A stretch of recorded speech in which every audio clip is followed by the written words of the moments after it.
നമസ്കാരം. Village investor എന്ന YouTube ചാനലിലേക്ക് എല്ലാവർക്കും സ്വാഗതം. ബേസിക് ഓഫ് മ്യൂച്വൽ ഫണ്ട് എന്ന വീഡിയോ സീരീസിൽ ഇന്ന് നമ്മൾ ഒന്നിച്ച് പഠിക്കാൻ പോകുന്നത് എന്താണ് ഫണ്ട് ഓഫ് ഫണ്ട് എന്നതിനെ കുറിച്ചാണ്. ഇതിനു മുമ്പ് ബേസിക് ഓഫ് മ്യൂച്വൽ ഫണ്ട് എന്ന വീഡിയോസിൽ കുറേ വീഡിയോ ഇട്ടുണ്ടായിരുന്നു. അതിൻ്റെ ലിങ്ക് മുകളിൽ കൊടുക്കാം, ഡിസ്ക്രിപ്ഷനിൽ കൊടുക്കാം. അതിനെക്കുറിച്ച് കൂടുതൽ കാര്യങ്ങൾ പഠിച്ച് മനസ്സിലാക്കാൻ താല്പര്യങ്ങൾ കൂടുതൽ കാര്യങ്ങൾ പഠിച്ച് മനസ്സിലാക്കണമെന്ന് അഭ്യർത്ഥിക്കുന്നു. എന്താണ് ഫണ്ട് ഓഫ് ഫണ്ട് എന്ന് പറഞ്ഞു കഴിഞ്ഞാൽ, സാധാരണ മ്യൂച്വൽ ഫണ്ടുകൾ സാധാരണക്കാർ ജനങ്ങളെ കൊണ്ട് നമ്മളെപ്പോലെയുള്ള ജനങ്ങളെ കൊണ്ട് കളക്ട് ചെയ്യുന്ന പൈസ ഇക്വിറ്റിയിലോ അല്ലെങ്കിൽ ഡെറ്റിലോ അല്ലെങ്കിൽ രണ്ട് മിക്സ്ഡ് ഹൈബ്രിഡ് ആയിട്ടോ ഇക്വിറ്റിയിലും ഡെറ്റിലും കൂടെ മിക്സ് ചെയ്തിട്ടോ അല്ലെങ്കിൽ കമ്മോഡിറ്റിയിലോ ഗോൾഡിലോ എന്തെങ്കിലും ഇൻവെസ്റ്റ് ചെയ്ത് സാധാരണഗതിയിൽ അങ്ങനെയാണ് മ്യൂച്വൽ ഫണ്ടുകൾ ചെയ്യാറുള്ളത്.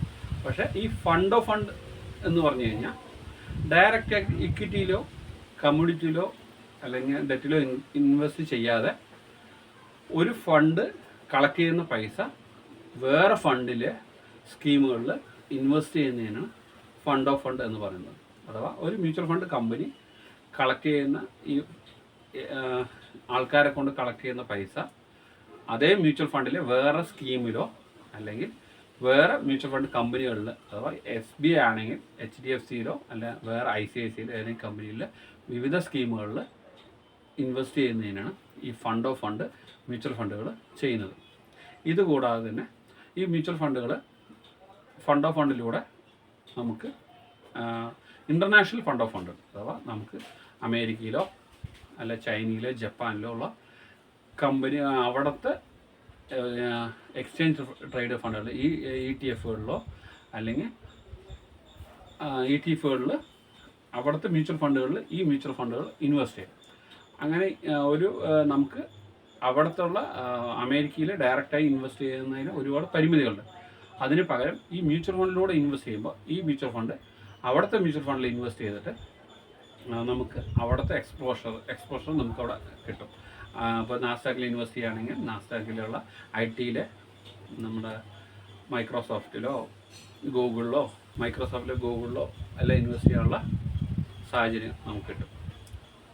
അതുമാതിരി നമുക്ക് ചൈനീസ് മാർക്കറ്റിലും ഇൻവെസ്റ്റ് ചെയ്യാനുള്ള ഓപ്പർച്യൂണിറ്റി ഈ ഫണ്ട് ഓഫ് ഫണ്ടിലൂടെ ഇൻവെസ്റ്റ് ചെയ്യുമ്പോൾ നമുക്ക് ഇൻവെസ്റ്റ് ചെയ്യാൻ പറ്റും. ജപ്പാനിൽ ഇൻവെസ്റ്റ് ചെയ്യും. ഗ്ലോബൽ ഫണ്ടുകളുണ്ട്, അതിലൂടെ ഇൻവെസ്റ്റ് ചെയ്യുമ്പോൾ നമുക്ക് ഇന്ത്യയിലല്ലാതെ വിദേശ രാജ്യങ്ങളിലുള്ള കമ്പനികളുടെ ഷെയറുകൾ അവിടുത്തെ മ്യൂച്വൽ ഫണ്ടിൽ ഇവിടുത്തെ ഫണ്ടുകൾ ഇൻവെസ്റ്റ് ചെയ്തിട്ട് നമുക്ക് അവിടുത്തെ എക്സ്പോഷർ കിട്ടാൻ കഴിയും. ഈ ഫണ്ട് ഓഫ് ഫണ്ടിൽ അഡ്വാൻറ്റേജും ഡിസഡ്വാൻറ്റേജും ഉണ്ട്.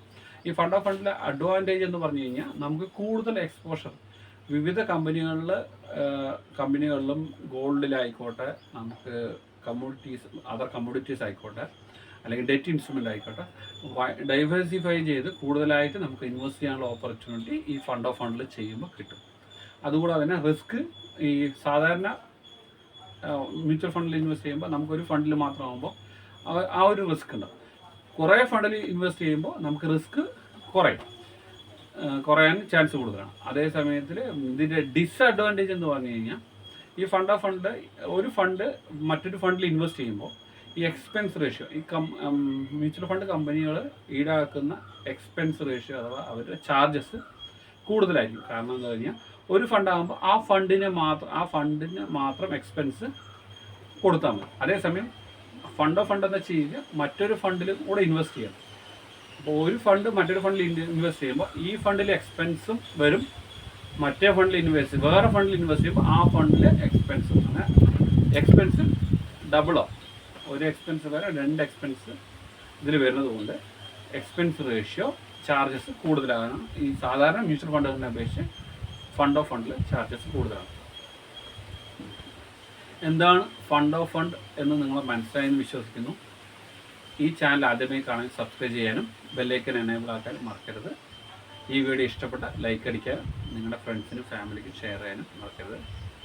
അവസാനമായി താങ്ക് യു ഫോർ വാച്ചിങ്.